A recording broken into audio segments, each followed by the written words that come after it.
ओम नमः शिवाय। हर हर Mahadev. Radhe Krishna Brajdham YouTube channel पर आप सभी का स्वागत है। प्रदोष व्रत का हिंदू धर्म में काफ़ी महत्व होता है। इस दिन भगवान शिव और माता पार्वती का पूजन अवश्य करना चाहिए। साथ ही प्रदोष व्रत की इस कथा का श्रवण भी करना चाहिए। इससे पूजा का दुगना फल प्राप्त होता है। हिंदू धर्म में प्रदोष व्रत को बहुत ही महत्वपूर्ण माना जाता है। यह दिन भगवान शिव और माता पार्वती को समर्पित है। शास्त्रों के अनुसार इस दिन व्रत रखने और पूजा करने से सभी दुखों का नाश होता है और जीवन में सुख समृद्धि आती है। इसके साथ ही सभी मनोकामनाएं पूरी होती हैं। इस बार प्रदोष व्रत 13 दिसंबर 2024 को है। इस दिन पूजा के साथ व्रत कथा अवश्य पढ़नी चाहिए, क्योंकि बिना कथा की पूजा अधूरी मानी जाती है। सबसे पहले भगवान शिव का अभिषेक करें।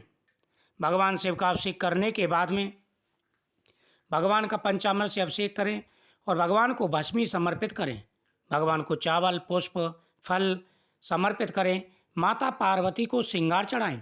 उसके बाद में माता पार्वती से प्रार्थना करें अखंड सौभाग्य प्राप्ति के लिए और संतान प्राप्ति के लिए।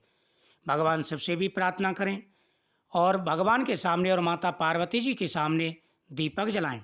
उसके बाद में कथा का श्रवण करें। इस कथा के श्रवण करने से मनोकामना पूरी हो जाती है। वैसे तो प्रदोष व्रत की कई कथा हैं, लेकिन इस कथा को अवश्य सुनें। प्रदोष व्रत से जुड़ी एक रोचक कहानी है। बहुत समय पहले अम्मापुर नामक एक गांव में एक ब्राह्मणी रहती थी, जिसका पति मर चुका था। वह भिक्षाटन करके अपना पेट पालती थी। एक दिन जब वह भिक्षा मांग कर लौट रही थी, तभी रास्ते में दो छोटे बच्चे दिखाई दिए। दोनों बच्चे बहुत दुखी और अकेले थे। ब्राह्मणी ने उन्हें अपने घर लिवा लाई और अपनी संतान की तरह उनका पालन पोषण करने लगी। कुछ समय बाद जब बच्चे बड़े हो गए तो ब्राह्मणी उन्हें ऋषि सांडल के पास ले गई, ताकि वह जान सके ये बच्चे किसके हैं। ऋषि सांडल ने बताया कि ये बच्चे विदर्भ के राज्य के राजकुमार हैं, जिनके राज्य पर गदर्भ नामक राजा ने हमला किया है और उनका राज्य छीन लिया है। तब ये बच्चे राज्य से बाहर हो गए थे। ब्राह्मणी ने ऋषि से पूछा कि इन बच्चों को उनका खोया हुआ राज्य कैसे वापस मिल सकता है। ऋषि ने कहा कि प्रदोष व्रत करने से इन बच्चों की किस्मत बदल सकती है। ब्राह्मणी और दोनों राजकुमारों ने प्रदोष व्रत श्रद्धापूर्वक किया। कुछ समय बाद राजकुमारों की मुलाकात अंशुमति नामक की कन्या से हुई। दोनों ने शादी का फैसला किया। अंशुमति के पिता ने राजकुमारों की मदद की और उसके बाद युद्ध में अपना राज्य जीत लिया। युद्ध में राजकुमारों ने जीत हासिल की और उनका खोया हुआ राज्य वापस मिल गया। इसके बाद राजकुमारों ने ब्राह्मणी को सम्मानित किया और उनकी गरीबी दूर हो गई। अब ब्राह्मणी खुशी खुशी अपना जीवन व्यतीत करने लगी। दूसरी कथा के अनुसार प्राचीन समय में तीन मित्र थे। एक का विवाह हो चुका था, जो ब्राह्मण था। उसके बाद राजकुमार का विवाह भी हो गया था। यानी एक राजा का लड़का था, एक ब्राह्मण था और एक सेठ का लड़का था, साहूकार का। दोनों की शादी हो चुकी थी। तो तीनों स्त्रियों के बारे में बातें कर रहे थे कि बिना स्त्री के घर सूना सूना होता है। दोनों की ये बातें सुनकर साहूकार का जो लड़का था, उसका गोना होना बाकी था। तो उन्होंने कहा कि मैं भी अपनी पत्नी को लेकर के आता हूँ। उसने अपनी माता पिता से कहा, देखो मेरी दोनों मित्रों की पत्नी आ चुकी हैं और मेरी नहीं आई है, मैं अपनी पत्नी को लेने जा रहा हूँ। उनके माता पिता ने कहा कि हे पुत्र, अभी शुक्र डूबा हुआ है और शुक्र डूबा हुआ है, ऐसे में पत्नी को लेकर के नहीं आते। लेकर उसने एक भी जिद नहीं मानी। उसने किसी की बात नहीं मानी, अपनी जिद पर अड़ा रहा और ससुराल पहुंच गया। ससुराल पहुंच कर के उसने सास ससुर से कहा, सास ससुर ने कहा कि अभी शुक्र अस्त है, शुक्रोदय होगा तब आप ले जाना। उसने सास ससुर की बातें भी नहीं मानी और अपनी जिद पर अड़ा रहा। आखिर में सास ससुर ने अपनी कन्या का जो विदा था उसके साथ कर दिया। कन्या को लेकर के वह साहूकार का पुत्र चलने लगा। जैसे गांव से बाहर निकला, उसी समय उसके गाड़ी का जो पहिया था वह टूट गया और एक बैल की टांग भी टूट गई और उसकी पत्नी को भी बड़ा कष्ट हुआ। धीरे धीरे वह दोनों जंगल की तरफ जाने लगे। जंगल में कुछ ही दूर पहुंचे थे, अंदर घुसे थे कि चोरों ने उनको लूट लिया। डाकू चोरों ने उनको लूट लिया। वहाँ से वो गिरते पड़ते अपने घर पहुँचे और जैसे ही वह घर पहुँचा तभी वहाँ पर एक काला सर्प आया और काले सर्प ने उसे डस लिया।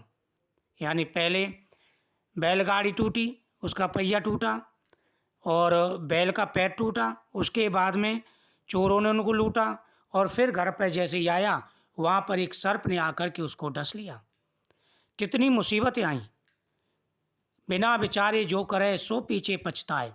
बिना विचार के जो भी काम किया जाता है पीछे पछताना पड़ता है। इसलिए जो भी काम करें सबकी सहमति से, बड़ों की सहमति से ही करना चाहिए।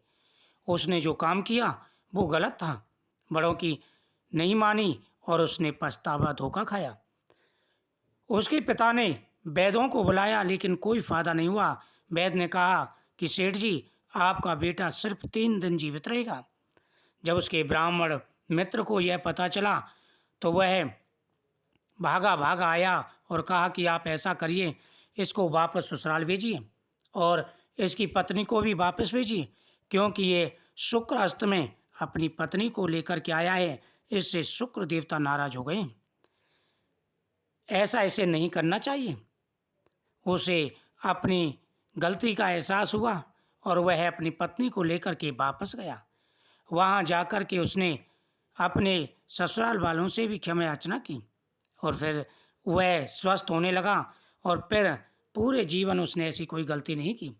तो इसलिए हमेशा ध्यान रखना चाहिए। कुछ बातें ऐसी हैं जो शास्त्रों के हिसाब से माननी चाहिए। जो शास्त्रों के हिसाब से नहीं चलते उन्हें दुख उठाना पड़ता है। अनेक प्रकार की परेशानियां उनके जीवन में आ जाती हैं। इसलिए हमेशा ध्यान रखना चाहिए और बड़े बुजुर्गों की सलाह लेकर के ही काम करना चाहिए।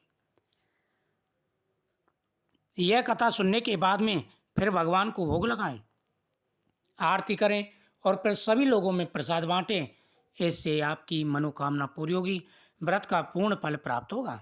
यह बहुत बड़ा व्रत है। जिस दिन का प्रदोष व्रत होता है यानी त्रयोदशी जिस दिन पड़ती है उसी दिन का वह व्रत माना जाता है, उसी नाम से जाना जाता है। जैसे शुक्रवार के दिन पड़े तो शुक्र प्रदोष व्रत, रविवार के दिन पड़े तो रवि प्रदोष व्रत और सोमवार के दिन पड़े तो सोम प्रदोष व्रत माना जाता है। मुझे उम्मीद है आपको ये जानकारी बहुत ही अच्छी लगी होगी। वीडियो को शेयर करें, चैनल को सब्सक्राइब करें और साथ ही कमेंट में ओम नमः शिवाय जरूर लिखें। महाकाल भोलेनाथ प्रसन्न होकर के आपकी हर मनोकामना पूरी करेंगे। माता पार्वती का आशीर्वाद प्राप्त होगा, जिससे आ रहे सारे दुख और परेशानियां दूर हो जाते हैं। सुख बढ़ता है, समृद्धि बढ़ती है और संतान का सुख भी प्राप्त होता है। पूरे नियम के साथ में इस व्रत को करें और साथ ही जो मन में कामना हो, अगर आपके मन में कोई इच्छा है तो आप भगवान से ज़रूर बोलें। भगवान प्रसन्न होकर के मनवांछित फल प्रदान करते